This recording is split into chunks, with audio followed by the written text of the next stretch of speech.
Queixumes dos Pinos y el Complejo Hospitalario Universitario de Ourense ponen en marcha el programa O Folclore un Sorriso, activa que pretende acercar la música popular a los niños ingresados en el Chúo. O Folclore un Sorriso é un xeito que no seu momento pensamos de intentar vincular o mundo do folclore co mundo da ledicia aplicado a rapaces que en algún momento pois non están tan contentos como un debese, estando aquí hospitalizados, non?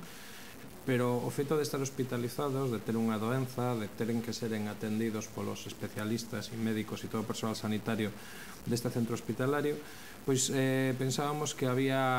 tiñamos unha posibilidade dentro do mundo do baile, da música e do folclore de intentar sacarles precisamente eso, un sorriso coa música, un sorriso co baile, un sorriso co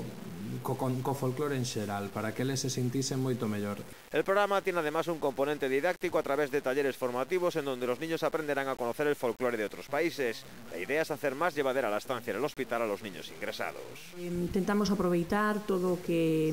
hai fora na cidade e que os nenos hospitalizados pois se perden nese momento da súa vida e buscar pois todas aquelas colaboracións que poden enriquecer o noso traballo. A música lle gusta aos nenos, lles gusta cando están enfermos, lle fai aflorar pois unha serie de emocións que neste momento da súa vida pois son importantes para eles e nos pareceu unha maneira interesante de traballar coa música, contar con persoas especialistas.